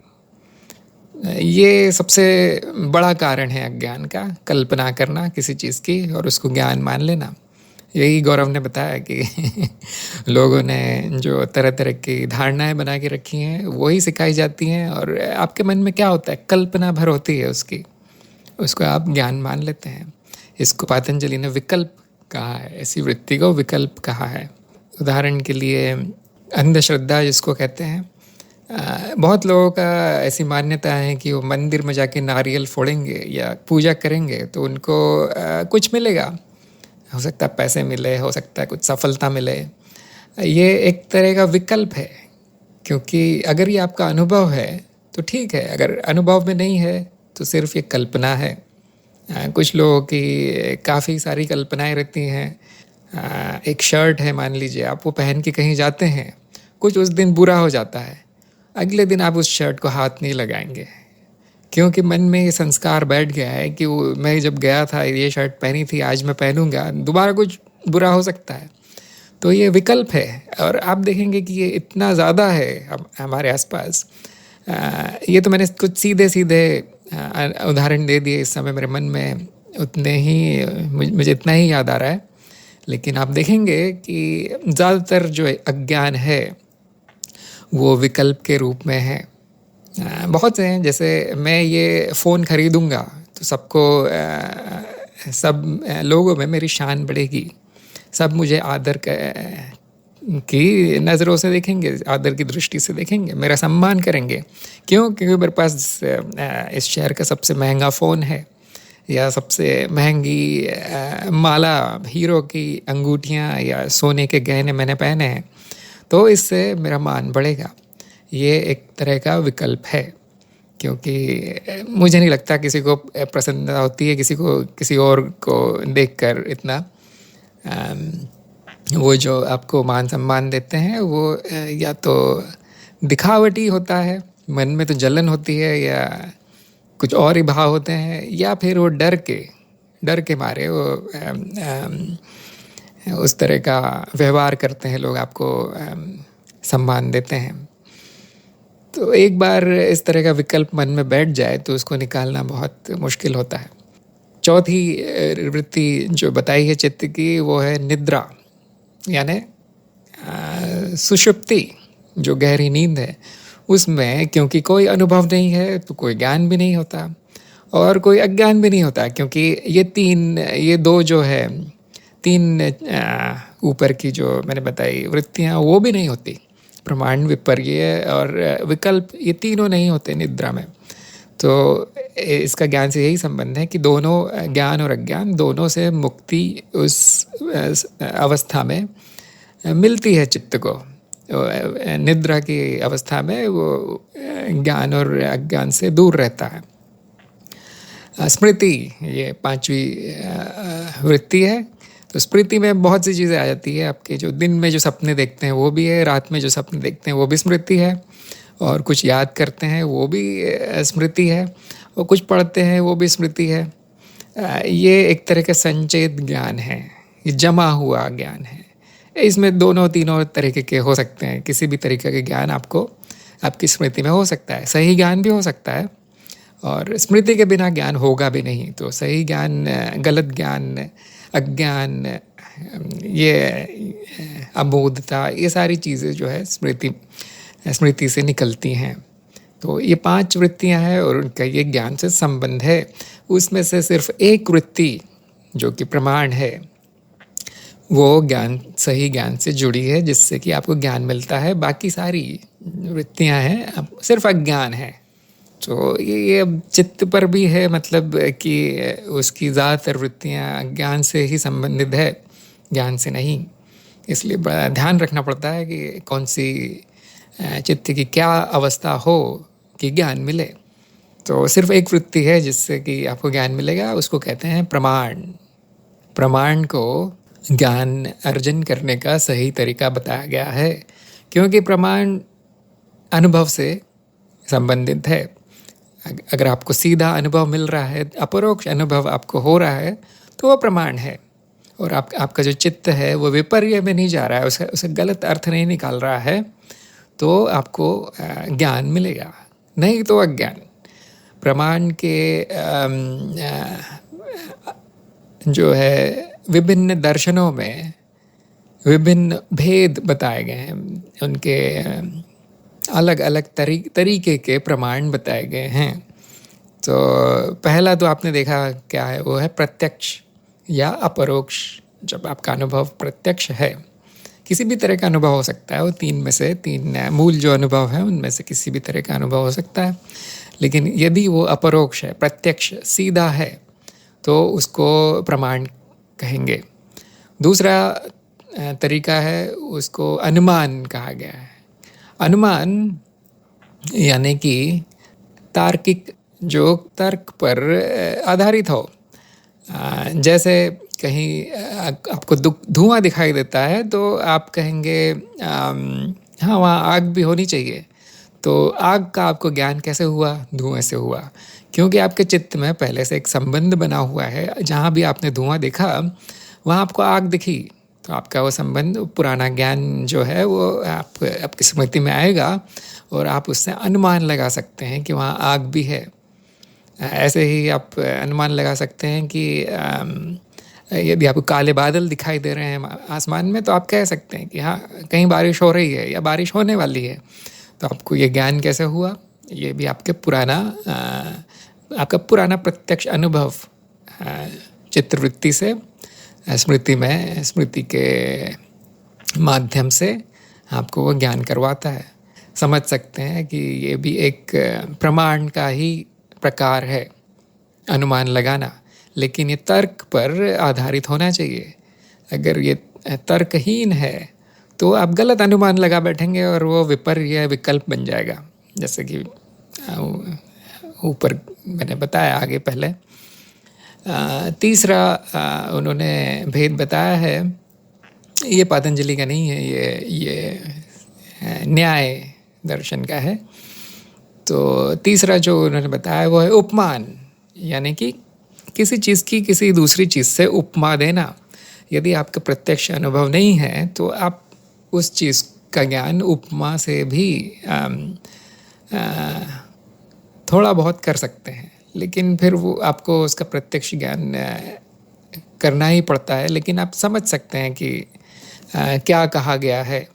जैसे मान लीजिए आपने कभी गाय नहीं देखी है, तो आपने हिरण देखा है, तो मैं आपको बताऊंगा ये हिरण की तरह होता है। ये एक जानवर है, 4 पैर है, 1 पूँछ है, 2 सींग है और इस तरह के घास खाता है और इस तरह की आवाज़ करता है। तो आपको ज्ञान हो जाएगा कि गाय क्या है, लेकिन आपको तब तक वो पक्का नहीं होगा जब तक कि आप खुद नहीं देख ले, प्रत्यक्ष नहीं देख ले। लेकिन उपमा से आपको थोड़ा सा उसका ज्ञान हो सकता है, थोड़ा सा अवधारणा कम से कम बना सकते हैं उसकी कि वो कैसा होगा। जैसे आपने कभी हीरा नहीं देखा है, तो मैं आपको कांच दिखा सकता हूँ जो गोल काटा गया है और चमक रहा है। तो आप पूछेंगे हीरा क्या होता है, तो मैं आपको वो कांच दिखा सकता हूँ कि ऐसा होता है। तो मैं उपमा दे रहा हूँ आपको हीरे की, तो आपको काफ़ी ज्ञान हो जाता है कि जब आप हीरा देखेंगे आगे जाके, तो आपको तुरंत पता चलेगा कि हाँ मैं इस बारे में बोल रहा था, हीरे के बारे में, और हाँ ये हीरा है। तो आप उसका संबंध उस शब्द से बना सकते हैं। और भी है, जैसे आपने कभी सीडी नहीं देखी हो, तो आपको मैं बता सकता हूँ कि जैसे रिकॉर्ड होता है ग्रामोफोन का, वैसी होती है, बस उसमें सुई नहीं होती है। तो आप अगली बार कहीं सीडी देखेंगे तो आपको ज्ञान हो जाएगा कि हाँ ये इसमें से या तो संगीत निकलने वाला है या तो कोई फिल्म आपको दिखेगी या ऐसा कुछ। यदि आपने कोई फल नहीं देखा हो तो उसकी उपमा दूसरे फलों से दी जा सकती है कि हाँ ये इसका ऐसा स्वाद है, और आपको उस फल का ज्ञान हो सकता है थोड़ा बहुत। ऐसी बहुत से उदाहरण हैं। आपको ज़्यादातर ज्ञान जो स्कूलों में दिया जाता है वो उपमा के आधार पर ही दिया जाता है। आपको बताया जाता है कि शेर का आपको चित्र दिखाया जाएगा, ये शेर ऐसा होता है, लेकिन जब तक आप शेर नहीं देख लें तब तक आप उसका ज्ञान नहीं होगा, लेकिन चित्र से उपमा आपको उसकी मिल जाती है। क्योंकि बिल्ली आपने देखी है, बिल्ली की तरह है, तो आपके शिक्षक बताएंगे कि बस थोड़ा बड़ा होता है लेकिन वो बिल्ली की तरह होता है, इस चित्र जैसा दिखता है, तो वो उपमा है। इसके बाद उन्होंने बताए हैं शब्द या आगम, ये भी एक तरह का प्रमाण बताया गया है, यानी कि किताबों में लिखा हुआ या बोला हुआ किसी का, इसको भी लोगों ने प्रमाण माना है। तो इसमें अलग अलग मत है लोगों के। ज्ञान मार्ग पर इसको प्रमाण नहीं माना जाता, लेकिन किसी किसी दर्शन में आपको मिलेगा कि जो शब्द है, श्रुति है, वेद है, वो इसको प्रमाण मान लिया जाता है कभी कभी। उसका मैं बताऊंगा उसका कारण क्या है। अगला जो प्रमाण लोगों ने बताया है गुरुजनों ने, वो है अर्थापत्ति। ये बड़ा नया शब्द है, आप लोगों को कभी सुना नहीं होगा शायद, लेकिन मैंने भी पहली बार ही सुना था कि जब मैं हिंदी उसका ट्रांसलेशन ढूंढ रहा था। तो अर्थापत्ति का अर्थ है कि ऐसा प्रमाण जिसमें एक बात अगर आप कहे तो दूसरी बात अपने आप सिद्ध हो जाएगी, इसको अर्थापत्ति कहते हैं। जैसे मैं अभी कहूँ रात है, तो अभी दिन नहीं है, ये बात सिद्ध हो गई, क्योंकि या तो रात हो सकती है या तो दिन हो सकता है। यदि आप सिर्फ कार्यालय या घर में पाए जाते हैं और आप घर में नहीं हैं, तो ये सिद्ध हो जाता है कि आप कार्यालय में होंगे। कोई चीज़ सोने की बनी है या उसमें कीमती पत्थर लगे हैं, तो सिद्ध हो जाता है कि उसकी कीमत बहुत होगी, वो कीमती चीज़ है। यानी कि एक बात कहने से कि ये सोने की है, आपको दूसरा ज्ञान होने अपने आप हो जाता है कि हाँ, इसकी कीमत भी होगी। और यदि आपने बिजली का काम किया होगा तो आपको पॉजिटिव नेगेटिव पता होगा। अगर आप एक जगह चेक करें कि ये लाइव है या पॉजिटिव है और आपको लाइव मिला, तो दूसरा अपने आप सिद्ध हो जाता है, दूसरा तार, कि ये न्यूट्रल होगा, ये नेगेटिव होगा। तो इसको भी एक तरह का ज्ञान माना गया है, एक तरह का प्रमाण माना गया है। अगला है अनुपलब्धि। अनुपलब्धि मतलब यदि वो कोई वस्तु उपलब्ध नहीं है, उसके नहीं होने का भी ज्ञान, जो अनुभव नहीं हो रहा है आपको, वो भी एक तरह का ज्ञान है। जैसे जैसे आप भूखे हैं, आप जाते हैं अपने घर में और वहाँ कुछ भी नहीं है, तो आपको खाने के लिए, तो आपको कोई अनुभव नहीं हो रहा है खाने का, खाना नहीं होने का अनुभव हो रहा है, तो वो भी एक तरह का ज्ञान है, वो भी प्रमाण है। तो यदि आप कोई किताब ढूंढ रहे हैं, दुकान में जाते हैं, वो कहता है कि नहीं, मेरे दुकान में ये किताब नहीं है, तो वो एक तरह का ज्ञान है। और आखिर में उन्होंने अभाव बताया है, एक तरह का प्रमाण। अभाव का अर्थ है कि वो चीज़ जो है कभी उपलब्ध नहीं होगी। अनुपलब्धि में अगर वो चीज़ उपलब्ध हो जाती है तो हो सकती है, तो उसका अनुभव हो सकता है, लेकिन अभाव में वो चीज़ कभी उपलब्ध नहीं होती। जैसे उन्होंने एक शास्त्रों में अच्छा उदाहरण मिलता है, खरगोश के सींग नहीं होते, आपको कभी उसका अनुभव नहीं होगा, तो ये एक तरह का प्रमाण बन जाता है। या आप पूछेंगे कि मिठास का क्या रंग होता है, या जो खारा स्वाद है उसका क्या रंग होता है। अभी इन स्वाद का कोई रंग नहीं हो सकता, वो हमेशा अभाव रहेगा, उस प्रश्न का कभी उत्तर नहीं आएगा। तो एक तरह का ज्ञान माना जाता है इसको एक तरह का प्रमाण माना जाता है। या सूर्य की छाया, जो सारी छायाएं हैं वो सूर्य की रोशनी पे बनती है। सूर्य की छाया हो सकती है क्या? नहीं, सूर्य में छाया का अभाव है, तो एक तरह का प्रमाण है। तो ये 6 प्रकार बताए गए हैं प्रमाण के। ये मूल है, ये ज़रूरी बात है, ये इसको गांठ बांध लीजिए, इसको मतलब अच्छे से याद कर लीजिए। ये जो 6 भेद हैं वो आपको हमेशा काम आएंगे। यदि आपके सामने कोई ज्ञान आता है जो इन 6 प्रकार के प्रमाण में के अंतर्गत नहीं है, तो वह अज्ञान है। ये आप मान के चलिए, ऐसा ही है। अब आप कहेंगे नहीं, मुझे तो जो शाब्दिक ज्ञान है उसमें वो लगता नहीं कि वो ज्ञान होगा, क्योंकि आपने बताया कि अनुभव से होना चाहिए। तो कुछ लोगों का ये मानना है कि ज्ञान इतना ज़्यादा है कि यदि आप सबका अनुभव करने जाएं तो आपके पूरा जीवन निकल जाएगा, आपको थोड़ा बहुत भी ज्ञान नहीं होगा। तो सिर्फ व्यवहारिकता के लिए उसको डाल दिया गया है प्रमाण में। जैसे आप फार्मासिस्ट बनना चाहते हैं, आपको औषधि का ज्ञान चाहिए, तो औषधियाँ कितनी हैं, हज़ारों तरह की औषधियाँ हैं। आप खुद ढूंढने जाएंगे हर औषधि को और उसका नाम और ये क्या करती है और किस बीमारी के लिए कौन सी होती है, आपका पूरा जीवन चला जाएगा, आपको ज़्यादा ज्ञान नहीं होगा। लेकिन आप कॉलेज में जाएंगे, डिग्री लेंगे बी फार्मेसी में, तो आपको किताबों से ही सारा ज्ञान हो जाएगा।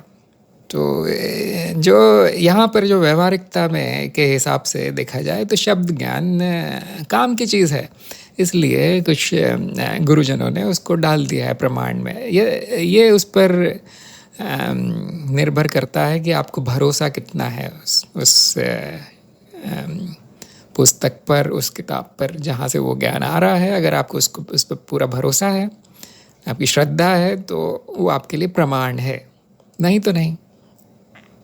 और आपको उसको उसकी परीक्षा करनी पड़ती है कि हाँ, इस किताब में जो लिखा है वो सही है भी या नहीं, और वो परीक्षा अनुभव के आधार पर ही होती है। उसका कोई और उसकी परीक्षा करने का कोई और आधार नहीं है। कुछ लोगों ने अनुपलब्धि और अभाव एक ही माना है। अभी ये दार्शनिकों का मतलब ये टाइम पास है, वो ऐसे ही करते रहते हैं वाद विवाद। तो मैं आपको सीधा सरल तरीका बता देता हूँ जो इन 6 भेदों से भी सरल है। वो है मेरे हिसाब से कि ज्ञान के जो साधन है या ज्ञान का जो प्रमाण है वो 4 तरीक़ों से ही आ सकता है। 4 स्रोत हैं ज्ञान के। पहला जो आपको पता ही है, अपरोक्ष अनुभव, जो सीधा अनुभव जो आपका है वो ज्ञान है। दूसरा है तर्क, तीसरा है गुरु, और चौथा है पुस्तक। तो मेरे हिसाब से ये 4 साधन हैं जो कि आपको ज्ञान दे सकते हैं। लेकिन जो तत्व है इस प्रमाण का, वो हमेशा अनुभव ही रहेगा। तो फिर मैंने 4 क्यों कहा है?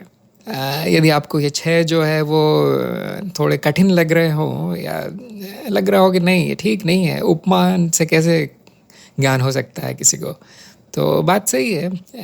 ये सब दर्शन शास्त्र की बातें हैं, किताबों में लिखी हुई। मेरा अनुभव ये बताता है कि ये 4 साधन काफ़ी है ज्ञान के लिए। पहला अनुभव, दूसरा तर्क, तीसरा गुरु, ये शिक्षक, चौथा पुस्तक। लेकिन ये जो पहला है अपरोक्ष अनुभव, यही मूल है। तर्क, गुरु और पुस्तक ये अतिरिक्त साधन हैं। अब आप तर्क को ले लीजिए। यदि मैं कहता हूँ कि आग और धुएं का उदाहरण ले लीजिए, मैं कहता हूँ कि धुआं है, कहते हैं कि हाँ धुआं है तो आग भी है, लेकिन वो आपको कैसे पता चला कि आग है वहाँ पे? क्योंकि आपका पुराना अनुभव, पिछला अनुभव आपको ये बताएगा। तो तर्क भी अनुभव पर ही आधारित होता है। बिना अनुभव के तर्क विपर्य में बदल जाता है। जैसे कि मैं कहूँ कि मेरे घर में जो खरगोश है उसके सींग सफ़ेद रंग के हैं, क्योंकि सारे खरगोशों के सींग जो है सफ़ेद रंग के होते हैं। तो आपके अनुभव में ऐसा कोई खरगोश है क्या जिसका कोई सींग भी हो? नहीं, कभी नहीं हुआ आपको। तो ये तार्किक है, तर्क संगत है कहना कि हाँ, क्योंकि सभी खरगोशों के सींग सफ़ेद होते हैं, तो मेरे घर में जो खरगोश है उसका भी सींग सफ़ेद होगा। ये तार्किक है, लेकिन सच नहीं है, ये ज्ञान नहीं है। तो तर्क भी आपका अनुभव पर ही आधारित होता है। अगर अनुभव पर आधारित नहीं है तर्क, तो वो ज्ञान नहीं हो सकता, वो ज्ञान का साधन नहीं हो सकता। उससे आपको अज्ञान ही मिलेगा, ज्ञान नहीं।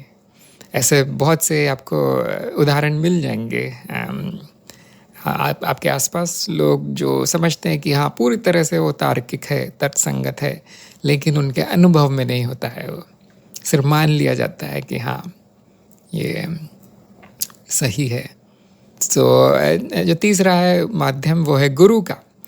अभी गुरु 2 तरह के होते हैं। एक तो जो है अनुभव से पढ़ा रहे होते हैं, अनुभव से सीख दे रहे होते हैं, और दूसरे होते हैं जो कि कहीं सुनी बातें बता रहे होते हैं, या अपनी काल्पनिक बातें जो है सैद्धांतिक चीज़ें वो बता रहे होते हैं। अब वो सही क्या है गलत क्या है वो तो वो गुरु ही जानता है, लेकिन जो भी है वो गुरु का जो ज्ञान है वो खुद के अनुभव पर ही आधारित होना चाहिए, तभी वो ज्ञान होगा। तो यहाँ यदि आपको गुरु के माध्यम से कुछ मिल रहा है ज्ञान, तो वो गुरु के अनुभव से ही आया हुआ है।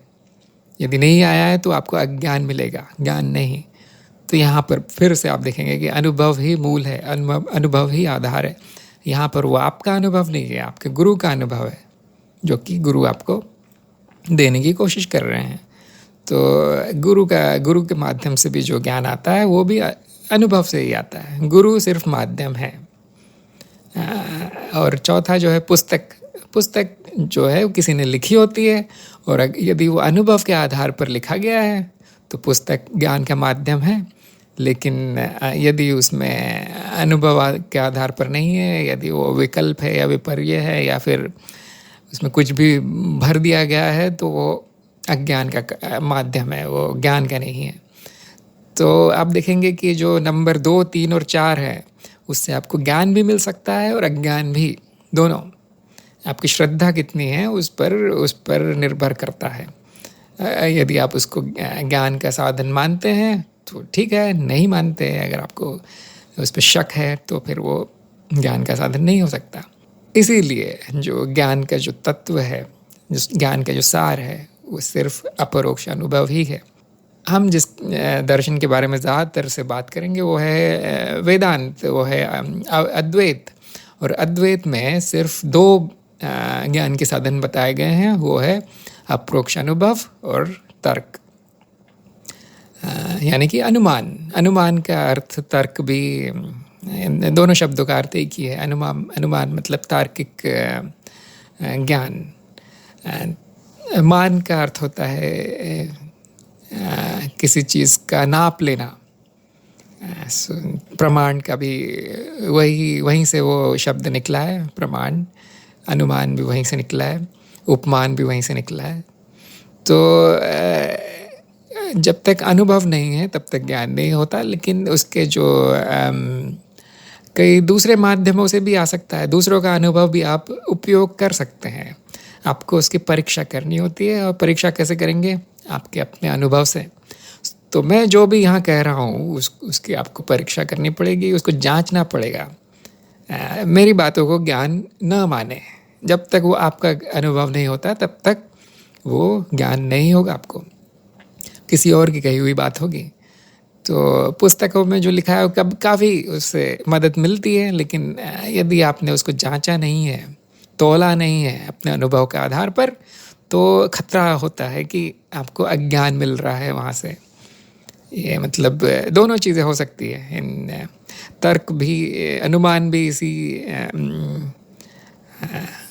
का भी ये एक नुकसान ये है कि आपने सही अनुमान लगाया है तो ठीक है, ज्ञान आपको मिल जाएगा। सही नहीं है वो, आपके पिछले अनुभवों के आधार पर नहीं है वो अनुमान, तो आपको अज्ञान ही मिलेगा। और बाकी सारे लोगों ने जो है उनको माना नहीं है कि 6 में से जो बाकी के जो है अर्थापत्ति या अनुपलब्धि या भाव, लोगों ने माना नहीं है उसको कि वो प्रमाण है। उसके बारे में मतभेद है, सभी लोगों को पसंद नहीं आता। तो मेरे हिसाब से ये 4 हैं, लेकिन चारों का जो मूल है, चारों का जो सार है, वो अनुभव ही है। कहीं ना कहीं आपको अनुभव लाना ही पड़ेगा बीच में, नहीं तो उसको ज्ञान नहीं कह सकते। सारांश यही है कि अनुभव और ज्ञान एक ही चीज़ है। अनुभव से ही ज्ञान आता है, उसके माध्यम विभिन्न हो सकते हैं।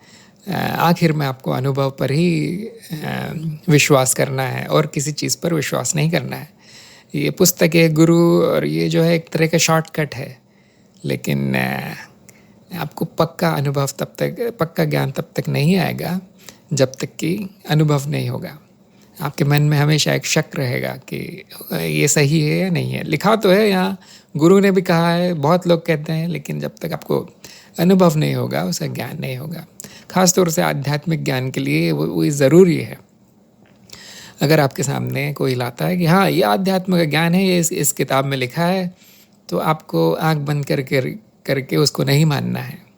वो मान्यता बन जाएगा, वो अवधारणा बन जाएगा, या आपको वो तर्क संगत भी लगता है तो वो सिद्धांत बन जाएगा, वो सैद्धांतिक या परोक्ष ज्ञान हो जाएगा, वो सीधा ज्ञान नहीं है। वो आपको हमेशा ये लगता रहेगा कि यदि ये सच है तो क्यों है, बाकी लोगों का अनुभव हुआ है तो मुझे क्यों नहीं हुआ है, ये आपको लगता रहेगा।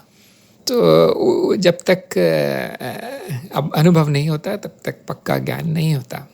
ख़ास तौर से ये बात आध्यात्मिक ज्ञान के लिए बहुत ज़रूरी है, बहुत महत्व की है। तो कोई भी बता आपको कि मैं मेरे सामने प्रमाण है कि ये बात सही है, ये मेरा ज्ञान है, तो आपको जांचना है कि वो 6 में से कौन सा प्रमाण है। आपको पूछना चाहिए कि कैसे तुम बोल रहे हो कि तुम्हारा ये ज्ञान हुआ है, ये बात सच है, किस प्रमाण के आधार पर सच है। तो अगर ये 6 में से कोई भी एक नहीं मिलता है आपको, कोई वो बताता है कि मैंने इस किताब में पढ़ा है, या इसने बोला है, या इस तर्क के हिसाब से सही है, तो आप जो कि जिसके पीछे मेरा कोई अनुभव नहीं है, तो आपको उसको मानना नहीं है, वहाँ से निकल जाना है। उसमें उससे बहस करने की भी ज़रूरत नहीं है, वो समय नष्ट करने के बराबर है। आपको बस इतना पता चल जाएगा कि हाँ, ये ज्ञान नहीं है, ये मेरे किसी काम का नहीं है। अगर मैंने इस पे कुछ कर्म किया इसके आधार पे, तो समस्या ही आने वाली है, कुछ और नहीं मिलने वाला मुझे उसमें। इसीलिए ये जानना ज़रूरी है कि ज्ञान के साधन क्या है और क्यों है।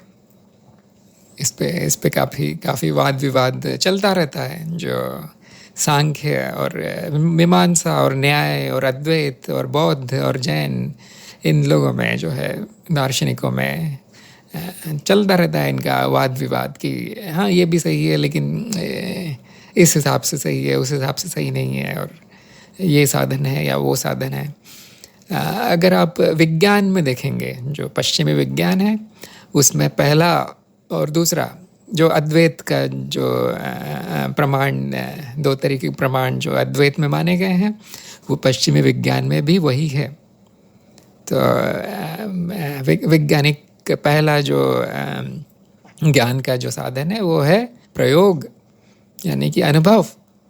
जब तक प्रयोग नहीं होता है तब तक कुछ भी ज्ञान नहीं आता है। और दूसरा है तर्क, यानी कि अनुमान लगाना, यानी कि गणित में या तार्किक रूप से उसका मॉडल बना के उसका विश्लेषण करना, उससे ज्ञान का सृजन करना। विज्ञान में भी 2 ही तरीके के साधन उपयोग में लाए गए हैं। लेकिन आप देखेंगे कि गुरु और पुस्तक भी मानी गई है विज्ञान में, लेकिन वो माध्यम माने गए हैं, वो सहायक हैं, वो अतिरिक्त साधन है। जब तक अनुभव नहीं होता विज्ञान में, तब तक, जब तक प्रयोग नहीं होता है, तब तक उसको सिद्धांत समझा जाता है, उसको थ्योरी समझा जाता है, उसको ज्ञान नहीं समझा जाता। तो विज्ञान और वेदांत एक ही चीज़ है, दोनों ही ज्ञान प्राप्ति के साधन हैं। उनमें आपको ये चीज़ें सहायता दे सकती हैं, किताबें या गुरु या आपका तर्क या अनुमान, ये सहायक हो सकता है, लेकिन आखिर में जो है अनुभव से ही ज्ञान मिलेगा।